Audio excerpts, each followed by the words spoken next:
Good morning, everybody. Good morning, good morning. I thought I'd come on and talk about this weekend's BKFC Manchester. I thought it was absolutely fabulous. Great night of fighting, great night of bare knuckle boxing. First and foremost, let's talk about the main event. Gary Fox, best I've ever seen him. Gary Fox come out and he boxed. He never, Gary Fox is a fighter, but we do forget that he's a boxer. Well, I do anyway. Some of the fights that Gary Fox has been in, he just wants to dog it out. He wants to fight. But this last fight against Jono, he come out and he boxed. He moved side to side. He jabbed. Moving left and right, and and throwing combinations on the whilst going back. 1-2, 1-2 left hook. Looked really good. Looked sharp. I thought the fight went perfectly for Foxy. He needed to get Jono out there because I think Jono would have come on strong in the later rounds. I thought Jono would edge it over Foxy just because I thought if Jono comes from the Muay Thai and K1 background, Muay Thai fighter, he's like a Muay Thai style fighter where you just fight and you just dog it out and fight. So Foxy's game plan was perfect to come out and box. And he caught Jono early, split Jono, broke his nose and split him at the top. It was a nasty cut, but take nothing away from Jono. Jono is a pure warrior. I think Jono would have been in there to the end. I think he wanted to carry on. He could hear him saying to the doctor, "Give me one more round, give me one more round." But Jono being the warrior he is, want to carry on.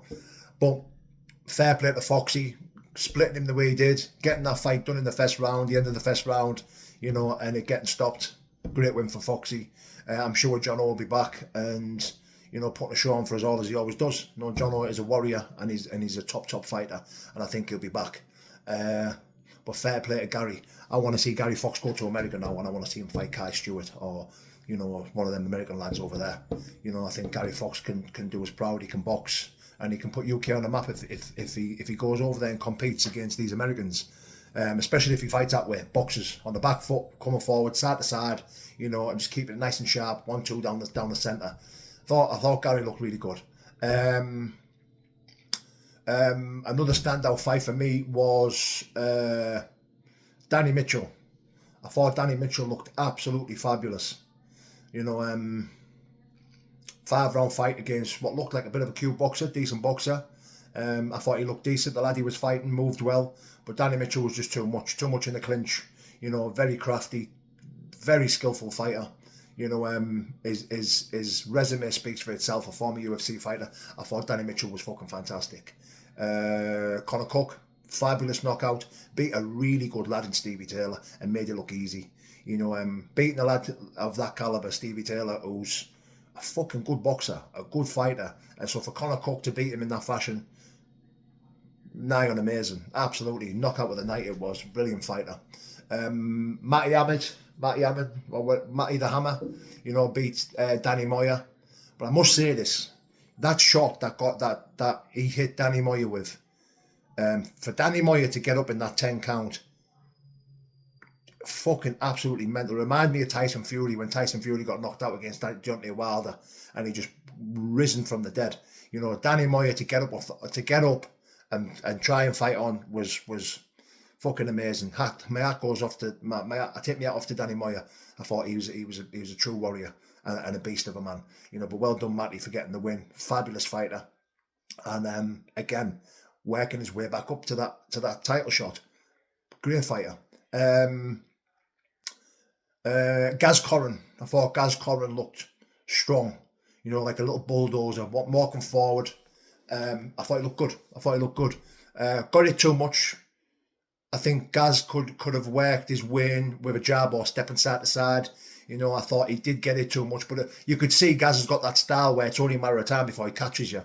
He's hunting you down, he's walking forward, he's going to catch you eventually, and that's exactly what he did. I knew as soon as that bell went, the way Gaz was walking him down and hunting him down, that Gaz was going to hurt him in the end. There was no way, shape or form I thought Gaz was going to lose that fight, even though he was getting caught, even though he got busted up a little bit. I just thought he's going to land here, and it's going to be game over. And you could see that's exactly what Gaz's game plan was, just to fucking steamroll him.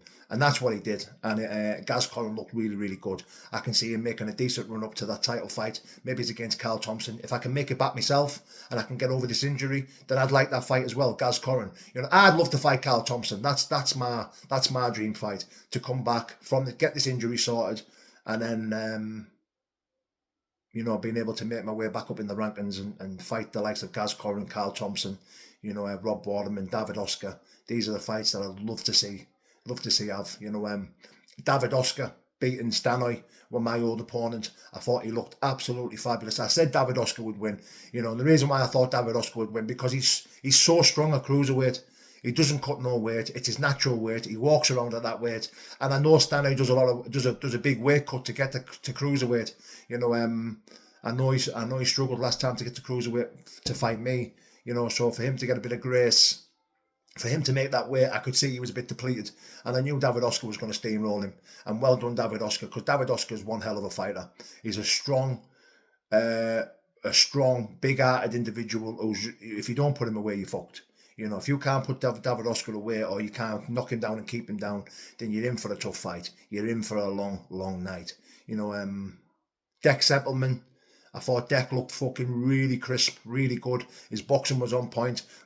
The lad he fought was really awkward, you know, shooting from all angles. And when you're a boxer like you are with Deck, you know, you're not used to these angles, these people throwing shots the way they throw shots, where they just come charging in with a big right hand. And you know, it's a bit awkward you could see it was a bit awkward for Deck, but he looked really crisp, really good. You know, jab to the body, jab to the head, looked really, really good, really sharp. I'm looking forward to watching Deck progress in the future. But yeah, there's my take on the BKFC this weekend. If I forgot any of the fights or any of the lads, you know, I do apologise. I thought it was a fantastic night from start to finish. Well done, boys. God bless.